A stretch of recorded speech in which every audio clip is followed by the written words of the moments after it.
నమస్తే, welcome to SP news. ముందుగా headlines.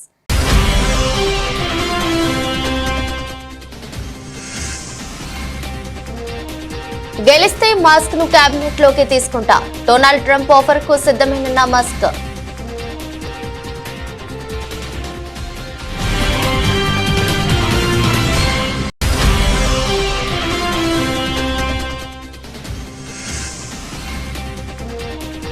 వచ్చే 5 ఏళ్లలో 70 ఉపగ్రహాలను ప్రయోగిస్తాం, సంచలన విషయాలు తెలిపిన ఇస్రో చైర్మన్ సోమనాథ్.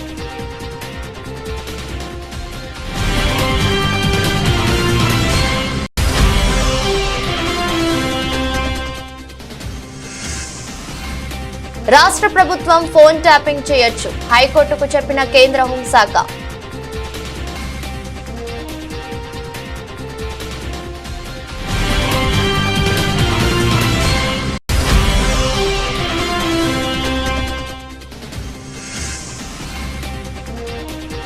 తెలంగాణ కమలం పార్టీలో కొత్త జోష్, అధ్యక్షుని ఎంపికపై క్లారిటీ ఇచ్చిన అధిష్టానం.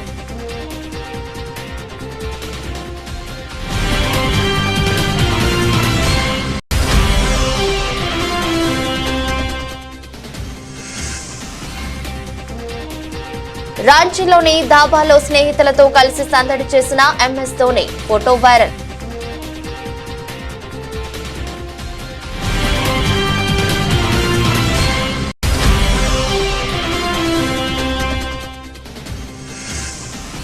విడాకులకు దరఖాస్తు చేసుకున్న జెన్నిఫర్ లోపెజ్, ఆస్తిలో సగం వాటా కావాలని డిమాండ్ చేస్తున్న జెన్నిఫర్.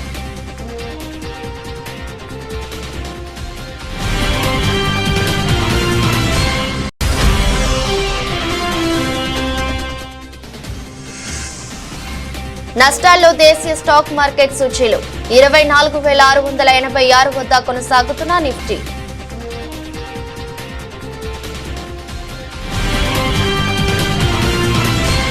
అమెరికా మాజీ అధ్యక్షుడు డొనాల్డ్ ట్రంప్ ఆసక్తికర వ్యాఖ్యలు చేశారు. ఈ ఏడాది ఆఖరులో జరిగే అధ్యక్ష ఎన్నికల్లో తాను గెలిస్తే టెస్లా అధినేత ఎలాన్ మస్క్ కు కేబినెట్ పోస్టు లేదా ప్రభుత్వంలో ముఖ్యమైన సలహాదారుడిగా తీసుకుంటానని ట్రంప్ తన ఎన్నికల ప్రచారంలో పేర్కొన్నారు. దీనిపై వెంటనే స్పందించిన మస్క్, సేవ చేయడానికి నేను సిద్ధంగా ఉన్నానని ఎక్స్ ఖాతాలో పోస్టు చేశారు. డిపార్ట్మెంట్ ఆఫ్ గవర్నమెంట్ ఎఫిషియన్సీ అని రాసి ఉన్న పోడియం ముందు నిలబడిన ఫోటోను మస్క్ షేర్ చేశారు. ఇటీవల మస్క్ తన సామాజిక మాధ్యమం ఎక్స్ లో ట్రంప్ ను ఇంటర్వ్యూ చేశారు. ప్రభుత్వ వ్యయాన్ని పర్యవేక్షించేందుకు గవర్నమెంట్ ఎఫిషియన్సీ కమిషన్ ఏర్పాటును ప్రతిపాదించారు. ఇందుకు ట్రంప్ కూడా సానుకూలంగానే స్పందించారు. రాబోయే 5 ఏళ్లలో 70 ఉపగ్రహాలను ప్రయోగించే యోచనలో ఉన్నామని భారతీయ అంతరిక్ష పరిశోధన సంస్థ ISRO chairman doctor yes Somnath వెల్లడించారు. ఇందులో చంద్రయాన్ 4, చంద్రయాన్ 5 మిషన్ సైతం ఉన్నాయని తెలిపారు. వీటి డిజైన్ ఇప్పటికే సిద్ధమైందని, కేంద్రం అనుమతి కోసం చేస్తున్నామన్నారు. చంద్రయాన్ 4 లో చంద్రుడి ఉపరితలంపై నుంచి రాళ్లు, మట్టి నమూనాలను తీసుకురానున్నట్లు తెలిపారు. చంద్రుడిపై సాఫ్ట్ ల్యాండింగ్ చేయాల్సి ఉంటుందన్నారు. ఈ మిషన్ లో స్పేస్ డాకింగ్ ఓ భాగమని వివరించారు. మిషన్ లో పలు దశల్లో రాకెట్ల పలు భాగాలను నింగిలోకి పంపి ఆ తర్వాత వాటిని స్పేస్ లోనే జత చేస్తారు. ఇండియన్ స్పేస్ అసోసియేషన్ కు చెందిన all India council for technical education కార్యక్రమంలో పాల్గొన్న సందర్భంగా డాక్టర్ సోమనాథ్ మీడియాతో మాట్లాడారు.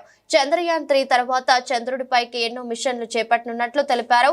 2028లో చంద్రయాన్ 4 ని ప్రయోగించనున్నట్లు తెలిపారు. 5 ఏళ్లలో ఇస్రో ప్రయోగించనున్న 70 ఉపగ్రహాల్లో దిగువ కక్షలో ఉంచే ఉపగ్రహాలు ఉన్నాయన్నారు. 4 ఉపగ్రహాలు ప్రాంతీయ నావిగేషన్ సిస్టమ్వి సైతం ఉంటాయని తెలిపారు. 10 కంపెనీలు చిన్న శాటిలైట్ లాంచ్ వెహికల్స్ నిర్మాణంలో ఆసక్తిని కనబరిచాయన్నారు. ఇందులో కొన్ని సాంకేతికత బదిలీకి బిడ్డర్లుగా ఏర్పడిన ఎంపిక చేసినట్లు తెలిపారు. 2 ఏళ్ల వ్యవధిలో ఇస్రో సాయంతో 2 SSLVలను అభివృద్ధి చేస్తారని, ఆపై చిన్న ఉపగ్రహాలను తక్కువ భూమి కక్షలోకి ప్రవేశపెట్టడానికి రాకెట్ ను ఉపయోగించే పనిలో నిమగ్నమవుతారని ఇస్రో చీఫ్ వివరించారు. కొన్ని ప్రత్యేక పరిస్థితుల్లో ఫోన్లు ట్యాపింగ్ చేసే అధికారం కేంద్ర ప్రభుత్వానికే కాకుండా రాష్ట్ర ప్రభుత్వాలకు కూడా ఉన్నదని కేంద్ర హోం మంత్రిత్వ శాఖ హైకోర్టు నివేదించింది.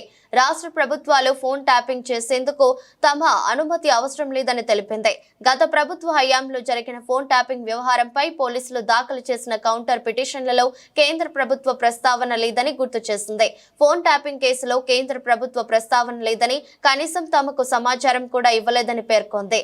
గత పాలనలో రాజకీయ ప్రత్యర్థులు, ప్రైవేటు వ్యక్తులతో పాటు హైకోర్టు న్యాయమూర్తుల ఫోన్లను ట్యాపింగ్ చేసినట్టుగా పత్రికల్లో వచ్చిన వార్తలను సుమాటోగా పరిగణించి హైకోర్టు విచారణ చేపట్టింది.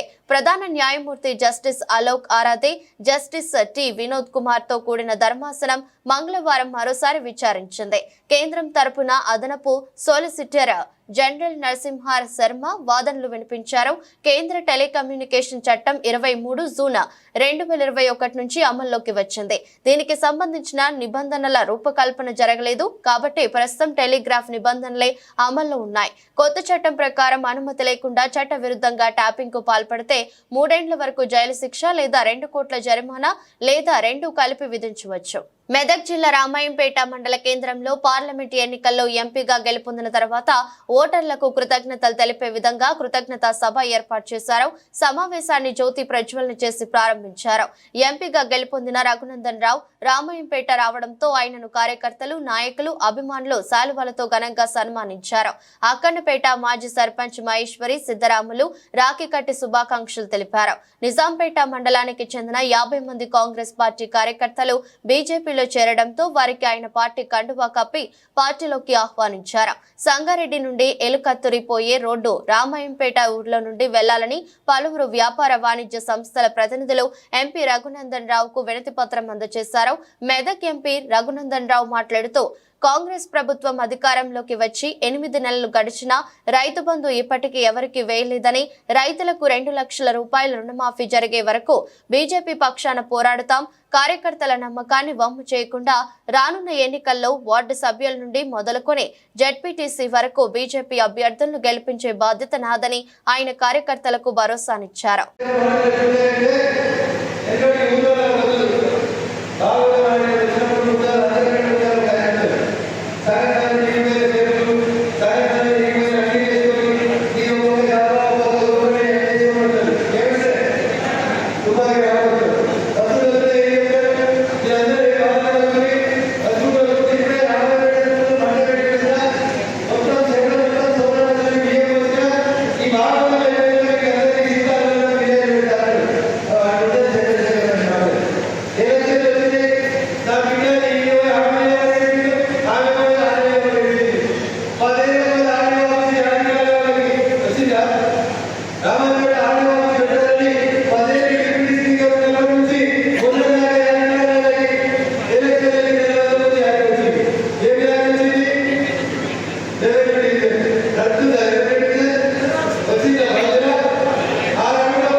మూడోసారి అధికారం దక్కించుకున్నాక సంస్థాగత ఎన్నికలపై కమలనాథులు ఫోకస్ చేశారు. కమలం పార్టీలో సంస్థాగత సంగ్రామానికి స్వరం సిద్ధమైంది. దేశమంతా సభ్యత్వ నమోదు కార్యక్రమంతో దీన్ని ప్రారంభించబోతున్నారు. ఇప్పటికే బీజేపీ సభ్యత్వ నమోదు అభియాన్ పై ఢిల్లీలో వర్క్ షాప్ జరిగింది. సభ్యత్వ నమోదుపై ట్రైనింగ్ ఇచ్చారు. సభ్యత్వ నమోదు విధి విధానాలు పార్టీ నాయకత్వం ప్రకటించింది. బుధవారం తెలంగాణ రాష్ట్ర పార్టీ ఆధ్వర్యంలో వర్క్ షాప్ జరగబోతోంది. సభ్యత్వ నమోదుకు సంబంధించి తెలంగాణలో 12 మందితో ఓ కమిటీని కూడా నియమించారు. ఇందులో బీజేపీ రాష్ట్ర అధ్యక్షుడు కిషన్ రెడ్డి, పార్టీ ప్రధాన కార్యదర్శులతో పాటు పార్టీ ముఖ్య నేతలు ఉన్నారు. తెలంగాణలో మెంబర్షిప్ డ్రైవ్ ను పెద్ద ఎత్తున నిర్వహించి సంస్థాగత కమిటీలను ఎన్నికలు నిర్వహించనున్నారు. బుధవారం సికింద్రాబాద్ క్లాసిక్ గార్డెన్ లో జరిగే వర్క్ షాప్ తో ప్రతి జిల్లాకు మెంబర్షిప్ కి సంబంధించిన ఓ ప్రముఖ, 2 సహా ప్రముఖులను పార్టీ నియమించనుంది. మెంబర్షిప్ డ్రైవ్ లో ఫస్ట్ పేజ్ ను సెప్టెంబర్ 1వ తేదీ నుంచి ప్రారంభించే అవకాశం ఉంది. సెప్టెంబర్ 1 నుండి సెప్టెంబర్ 25 వరకు మొదటి విడత, అక్టోబర్ 1 నుండి అక్టోబర్ 15 వరకు రెండో విడత సభ్యత్వ నమోదు నిర్వహించేందుకు ఏర్పాట్లు చేస్తున్నారు. ఇక క్రియాశీల సభ్యత్వం నమోదును అక్టోబర్ 16 నుంచి అక్టోబర్ 31 వరకు ఉండే ఛాన్స్ ఉంది. నవంబర్ 1 నుంచి నవంబర్ 10 వరకు ప్రాథమిక క్రియాశీల సభ్యత్వం రిజిస్టర్ తయారు చేస్తారు. ఈసారి తెలంగాణలో దాదాపు 50 లక్షల సభ్యత్వం టార్గెట్ గా బీజేపీ ముందుకు వెళ్తోంది. మెంబర్షిప్ డ్రైవ్ తర్వాత సంస్థాగత ఎన్నికల ప్రక్రియ ప్రారంభం కానుంది. కింది స్థాయి నుంచి పార్టీ అంతర్గత ఎన్నికలు జరగనున్నాయి. బూత్ కమిటీ అధ్యక్షులు ఎన్నిక మొదట జరుగుతుంది. తర్వాత మండల కమిటీ, జిల్లా కమిటీ అధ్యక్షుల ఎన్నిక వరుస క్రమంలో నిర్వహిస్తారు. ఆపై రాష్ట్ర అధ్యక్షుడి ఎన్నిక డిసెంబర్లో జరిగే అవకాశం కనిపిస్తోంది. దేశంలో సగానికి పైగా రాష్ట్రాల్లో బీజేపీ రాష్ట్ర అధ్యక్షుని ఎన్నిక పూర్తయితే జాతీయ అధ్యక్ష ఎన్నిక జరుగుతుందని పార్టీ వర్గాలు చెబుతున్నాయి. ఎన్నికలు ఉన్న రాష్ట్రాలకు నేరుగానే అధ్యక్షులు ఎంపిక చేస్తున్న కమల అధినాయకత్వం మిగిలిన రాష్ట్రాలకు తొందరపడకుండా ఎన్నిక ప్రక్రియ ద్వారానే అధ్యక్షుల ఎంపిక పూర్తి చేసే యోచనలో ఉన్నట్లు తెలుస్తోంది. లోక్సభ ఎన్నికల తర్వాత బీజేపీ రాష్ట్ర అధ్యక్షుడి కిషన్ రెడ్డి రెండోసారి కేంద్ర మంత్రి కావడంతో ఆయన ప్లేస్ లో కొత్త అధ్యక్షుడు వస్తారని జోరుగా ప్రచారం సాగుతోంది. పలువురి పేర్లు కూడా రేసులో ముందున్నాయని, మరికొంతమంది పేర్లు కన్ఫర్మ్ అయ్యాయని వార్తలు చక్కర్లు కొట్టాయి. అవే పేర్లతో సంస్థాగత ఎన్నికల్లోనే కొత్త అధ్యక్షుని ఎన్నిక ఉంటుందని పార్టీ నేతలు అంటున్నారు. ప్రస్తుతం మెంబర్షిప్ డ్రైవ్ తో బిజీ షెడ్యూల్ లోకి బీజేపీ వెళ్లబోతోంది. ఐపీఎల్ 2025లో మహేంద్ర సింగ్ ధోని ఆడతారా? రిటైర్మెంట్ ప్రకటిస్తారా? ప్రస్తుతం క్రికెట్ వర్గాల్లో ఈ అంశం హాట్ టాపిక్ గా మారింది. 42 ఏళ్ల ధోని ఐపీఎల్ లో చెన్నై సూపర్ కింగ్స్ జట్టు తరపున ఆడుతున్నారు. 2024లో సిఎస్కే కెప్టెన్సీ బాధ్యతల నుంచి తప్పుకొని రుతురాజ్ గైక్వాడ్ కు జట్టు బాధ్యతలు అప్పగించారు. కేవలం వికెట్ కీపర్, బ్యాటర్ గానే ధోని బరిలోకి దిగారు. మోకాలి నొప్పితో బాధపడుతున్న ధోని 2025 సీజన్ నాటికి రిటైర్మెంట్ ప్రకటిస్తాడన్న చర్చ జరుగుతోంది. అయితే 2025 ఐపీఎల్ లో ధోనిని సిఎస్కే జట్టు అన్క్యాప్డ్ ప్లేయర్ గా ఉంచుకోవచ్చని వార్తలు వినిపిస్తున్నాయి. మరోవైపు టీమిండియాకు రిటైర్మెంట్ ప్రకటించిన తర్వాత ధోని తన వ్యాపార కార్యకలాపాల్లో బిజీగా ఉంటున్నారు. ఇటీవల తన స్వస్థలమైన రాంచీ, జార్ఖండ్ లో వీలు చిక్కినప్పుడల్లా అతని కుటుంబ సభ్యులు, స్నేహితులతో సమయాన్ని గడుపుతున్నారు. గత ఆదివారం రాంచీలోని స్థానిక ధాబాలో తన క్లోజ్ ఫ్రెండ్స్ తో కలిసి ధోని లంచ్ చేశారు. ధాబా వద్ద ఓపెన్ ప్లేస్ లో పెద్ద డైనింగ్ టేబుల్ మీద స్నేహితులతో కలిసి ధోని భోజనం చేస్తున్న ఫోటో సోషల్ మీడియాలో వైరల్ అవుతోంది. ఈ ఫోటోపై నెటిజన్లు తమదైన శైలిలో ధోని పట్ల ప్రేమను చాటుకుంటూ ప్రశంసలు జల్లు కురిపిస్తున్నారు. హాలీవుడ్ నటుడు బెన్ అఫ్లెక్ నుంచి విడాకులు తీసుకునేందుకు జెన్నిఫర్ లోపెజ్ దరఖాస్తు చేసుకుంది. 2 ఏళ్ల వివాహ బంధానికి ఆ ఇద్దరు బ్రేకప్ చెప్పేస్తున్నారు. లాస్ ఏంజల్స్ కౌంటీ కోర్టులో మంగళవారం జెన్నిఫర్ లోపెజ్ డైవర్స్ ఫైల్ చేసింది. 2022లో ఆ ఇద్దరు లాస్ వేగాస్ లో పెళ్లి చేసుకున్నారు. ఆ తర్వాత జార్జియాలో భారీ విందును ఏర్పాటు చేశారు. వాస్తవానికి ఇద్దరి మధ్య 2002లోనే పరిచయం జరిగింది. ఆ సమయంలో ఒకటవ్వాలని నిర్ణయించారు. కానీ 2 దశాబ్దాల తర్వాత వాళ్ళు పెళ్లి చేసుకున్నారు. లాస్ ఏంజల్స్ కోర్టు డాక్యుమెంట్ల ప్రకారం లోపెజ్, అఫ్లెక్ ఇద్దరు తమ ఆర్థిక సమాచారాన్ని వెల్లడించాల్సి ఉంటుంది. ప్రస్తుత ఆదాయం, ఖర్చులు, ప్రాపర్టీలు, రుణాలు ఏమున్నాయో చెప్పాల్సి ఉంటుంది. తుది ఒప్పందం జరిగే వరకు ఇద్దరు తమ ఆర్థిక వివరాలను బహిర్గతం చేయాల్సి ఉంటుందని కోర్టు డాక్యుమెంట్లు పేర్కొన్నాయి. 60 రోజుల్లో లోపెజ్ తన ఆదాయ, ఆర్థిక వివరాలను వెల్లడించాలి. ఆ తర్వాత మరో 60 రోజుల్లో అఫ్లెక్ కూడా తన ఆర్థిక వివరాలు తెలపాల్సి ఉంటుంది. ఒకవేళ తమ ఆర్థిక వివరాలు తెలపకపోతే అప్పుడు కోర్టు ఈ కేసులో జోక్యం చేసుకుంటుంది. గత కొన్ని నెలల నుంచి ఆ ఇద్దరి మధ్య రిలేషన్ సరిగా లేదు. Pop star Jennifer Lopez Lopez భారీ స్థాయిలో భరణం డిమాండ్ చేస్తున్నట్లు తెలుస్తోంది. నటుడు బెన్ అఫ్లెక్ కు చెందిన $150 మిలియన్ల ఆస్తిలో సగం వాటా కావాలని జెన్నిఫర్ డిమాండ్ చేయనున్నట్లు స్పష్టమవుతోంది. రేడార్ ఆన్లైన్ అనే వెబ్ పోర్టల్ దీనికి సంబంధించిన కథనాన్ని ఇటీవల రాసింది. దేశీయ స్టాక్ మార్కెట్ సూచీలు బుధవారం స్వల్ప నష్టాలతో ప్రారంభమయ్యాయి. అంతర్జాతీయ మార్కెట్లలోని ప్రతికూల సంకేతాలు మన మార్కెట్లను ప్రభావితం చేస్తున్నాయి. ఉదయం 9:26 సమయంలో సెన్సెక్స్ 81 పాయింట్లు నష్టపోయి 80,721 వద్ద కొనసాగుతోంది. నిఫ్టీ 12 పాయింట్లు కుంగి 24,686 వద్ద ట్రేడ్ అవుతుంది. డాలర్తో పోలిస్తే రూపాయి మారకం విలువ 83.81 వద్ద ప్రారంభమైంది. సెన్సెక్స్ 30 సూచీలో Bajaj Finserv, L&T, Bharat Airtel, HUL, Nestle India, Titan, ITC, Tata Motors, Adani Ports, Sun Pharma షేర్లు లాభాల్లో కొనసాగుతున్నాయి.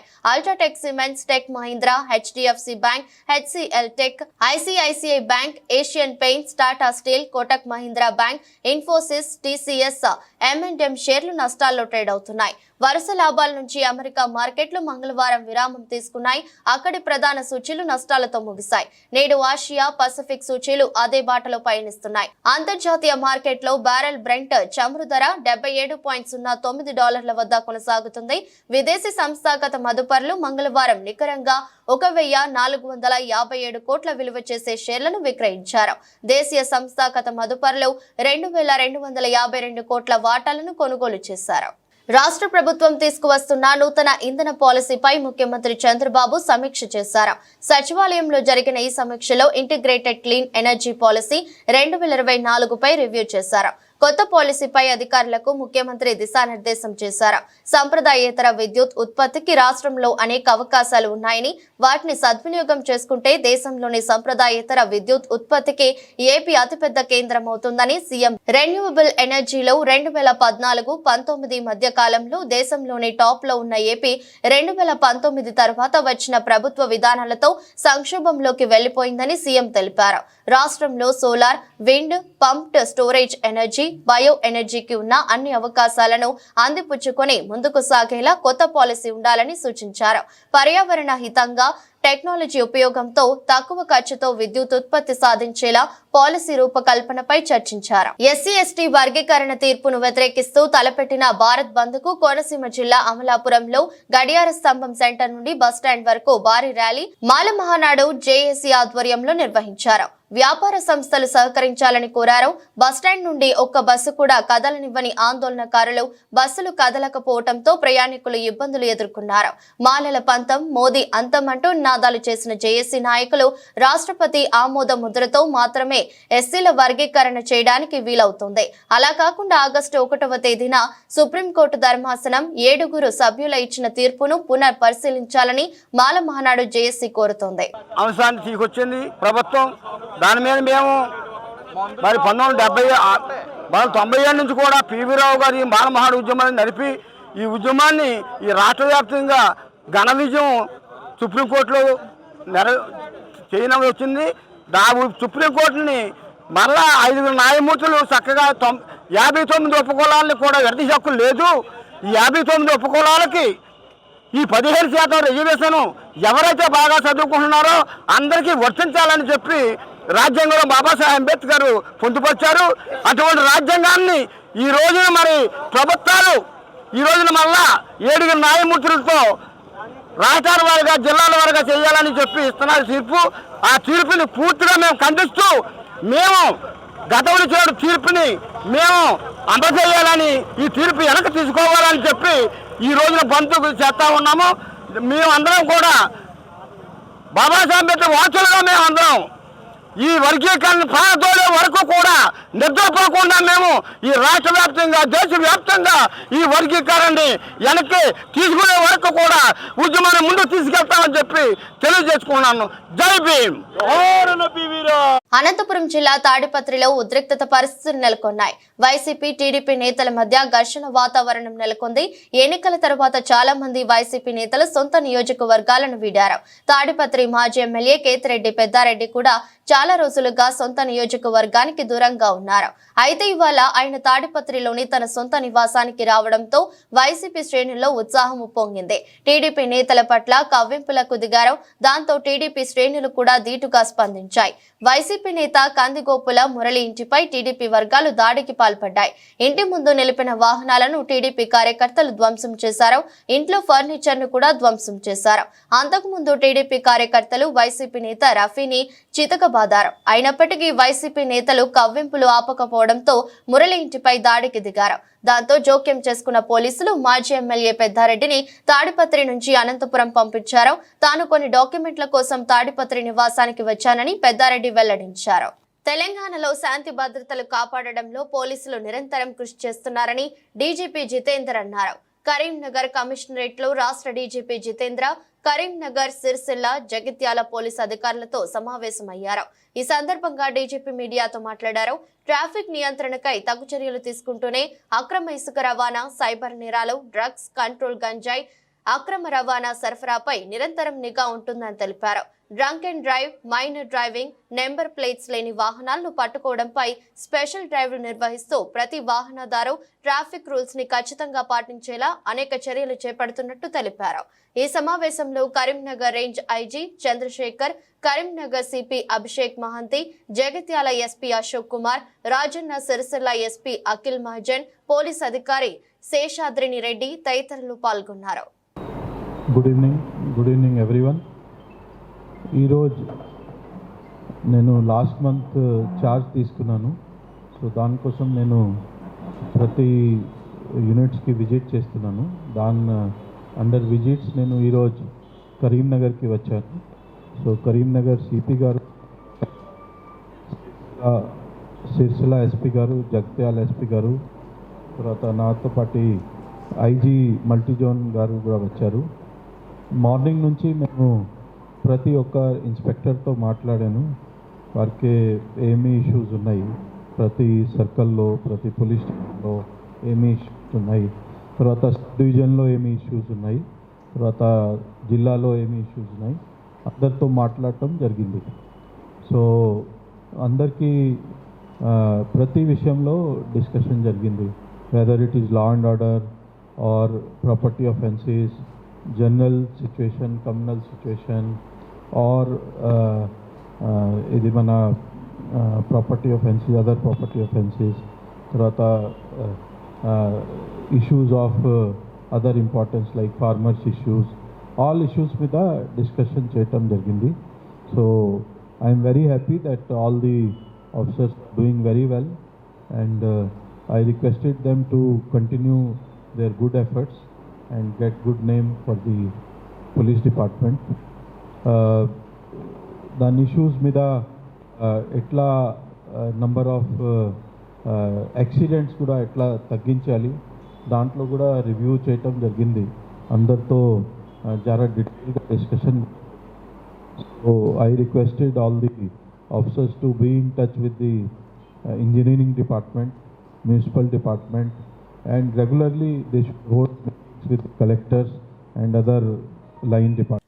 వ్యవసాయ మోటార్లే లక్ష్యంగా చోరీకి పాల్పడుతున్న 6 సభ్యుల దొంగల ముఠాను అదుపులోకి తీసుకున్నారు డోర్నకల్ పోలీసులు.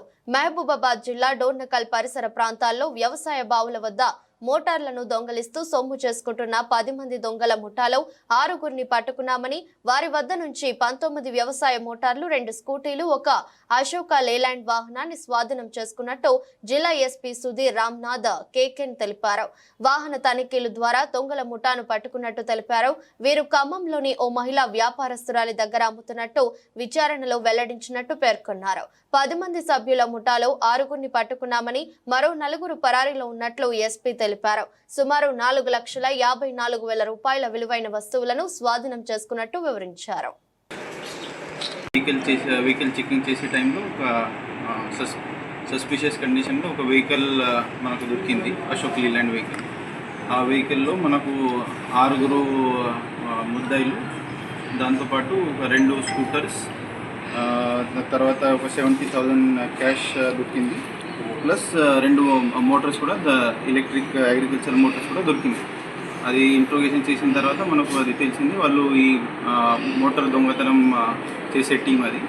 ఆల్మోస్ట్ టోటల్ 10 మంది ఉంటారు వాళ్ళు.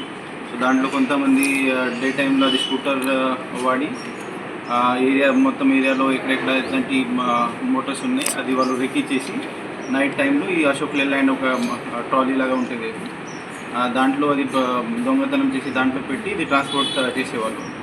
సో అట్లాంటి ఇది డే టైం రెక్కిచ్చేసి నైట్ టైం దొంగతనం చేసే టీం. మ్యాక్సిమం వాళ్ళు ఖమ్మం డిస్ట్రిక్ట్ సంబంధించి ఉన్నారు. ఇప్పుడు మనకు వాళ్ళకు ఇంట్రోగేషన్ చేసిన తర్వాత వాళ్ళు కొన్ని ఆఫెన్సెస్ కూడా కన్ఫ్యూజ్ చేయడం జరిగింది. ఆల్మోస్ట్ 19 కేసెస్లో వాళ్ళది ఇన్వాల్వ్మెంట్ ఉంది. దాంట్లో ఇప్పటివరకు మనకు టోటల్ 19 మోటార్స్ రికవరీ అయింది. 19 మోటార్స్లో మన మహబూబాబాద్ డిస్ట్రిక్ట్ సంబంధించి ఆల్మోస్ట్ ఒక 10 కేసెస్ ఉన్నాయి. ఖమ్మం డిస్ట్రిక్ట్ సంబంధించి ఒక 9 కేసెస్ ఉన్నాయి. సో ఈ వెహికల్ అంటే ఈ మోటార్స్ ప్లస్ క్యాష్ మనకు తెలిస్తే టోటల్ 4,54,000 వర్త్ ప్రాపర్టీ రికవర్ అయింది. ఓడ దాటే వరకు ఓడమల్లన్న, ఓడ దాటిన తర్వాత బోడమల్లన్న అన్నట్టు కాంగ్రెస్ ప్రభుత్వం వ్యవహరిస్తోందని బీఆర్ఎస్ పార్టీ పెద్దపల్లి జిల్లా అధ్యక్షులు మాజీ ఎమ్మెల్యే కోరుకంటి చందర్ అన్నారు. పెద్దపల్లి జిల్లా గోదావరికని బీఆర్ఎస్ పార్టీ కార్యాలయంలో ఏర్పాటు చేసిన మీడియా సమావేశంలో మాట్లాడుతూ ఎన్నికల సమయంలో కాంగ్రెస్ ప్రభుత్వం అందరికీ రుణమాఫీ చేస్తామని చెప్పి 40% మాత్రమే రుణమాఫీ చేసి రైతుల గుండెల్లో గుణపాలు దింపిందని మండిపడ్డారు. BRS party working president KTR పిలుపు మేరకు తెలంగాణ వ్యాప్తంగా నియోజకవర్గ మండల కేంద్రంలో ధర్నాలను చేపట్టినట్టు తెలిపారు. ఓడ దాటేదాకా ఓడమల్లప్ప, ఒడ్డు దాటిన తర్వాత బోడమల్లప్ప అనేటువంటి చందంగా ఇలా కాంగ్రెస్ ప్రభుత్వం ఎన్నికల సమయంలో అందరికీ రుణమాఫీ చేస్తామని మాట్లాడి ఈరోజు 40% మాత్రమే రుణమాఫీ చేసి ఇలా రైతుల గుండెల్లో గుణపాలు దించినటువంటి రేవంత్ రెడ్డి ప్రభుత్వానికి బుద్ధి చెప్పాల్సినటువంటి సందర్భం వచ్చింది. ఈరోజు బీఆర్ఎస్ పార్టీ తెలంగాణ వ్యాప్తంగా గౌరవనీయులు BRS party working president KT Ramarao అన్న గారి పిలుపు మేరకు పెద్దపల్లి జిల్లా వ్యాప్తంగా ఈ యొక్క 22వ తారీఖు నాడు ఎలాంటి ఆంక్షలు లేకుండా రుణమాఫీ చేయాలని రైతుల పక్షాన డిమాండ్ చేస్తూ నియోజకవర్గ కేంద్రాలలో, మండల కేంద్రాలలో ధర్నాలను ఏర్పాటు చేయడం జరిగింది. ఈ యొక్క ధర్నాలను విజయవంతం చేయడం కోసం రైతన్నులందరూ కూడా కదలి రావాలి, కదం తొక్కాలి. ఈ యొక్క ప్రభుత్వానికి బుద్ధి వచ్చేటువంటి విధంగా, బుద్ధి చెప్పేటువంటి విధంగా ఈ యొక్క కాంగ్రెస్ నాయకత్వాన్ని నిలదీయాలని కూడా ఈ సందర్భంగా నేను యావత్తు పెద్దపల్లి జిల్లాలో ఉన్నటువంటి రైతాంగానికి విజ్ఞప్తి చేస్తా ఉన్నాను. వార్తలు ముగించే ముందు మరోసారి హెడ్లైన్స్.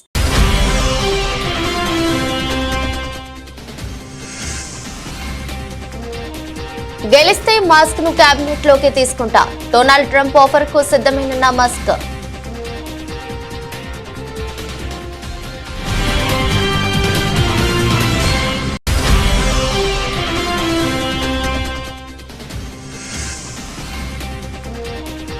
వచ్చే 5 ఏళ్లలో 70 ఉపగ్రహాలను ప్రయోగిస్తాం, సంచలన విషయాలు తెలిపిన ఇస్రో చైర్మన్ సోమనాథ్.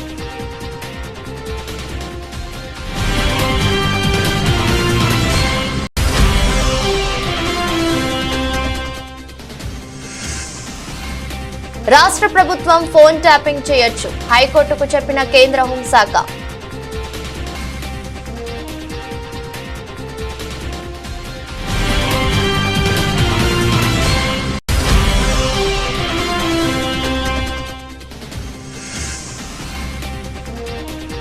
తెలంగాణ కమలం పార్టీలో కొత్త జోష్, అధ్యక్షుని ఎంపికపై క్లారిటీ ఇచ్చిన అధిష్టానం.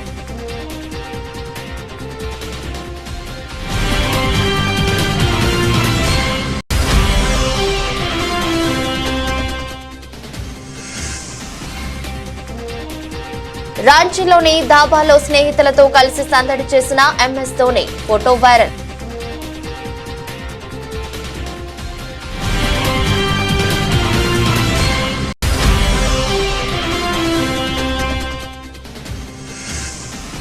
విడాకులకు దరఖాస్తు చేసుకున్న జెన్నిఫర్ లోపెజ్, ఆస్తిలో సగం వాటా కావాలని డిమాండ్ చేస్తున్న జెన్నిఫర్.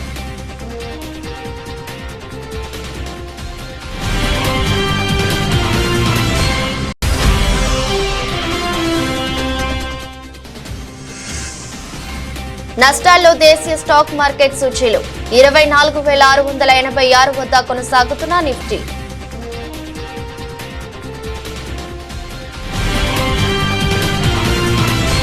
ఎదురొస్ట్ బులెటిన్ మరో బులెటిన్లో మళ్ళీ కలుద్దాం.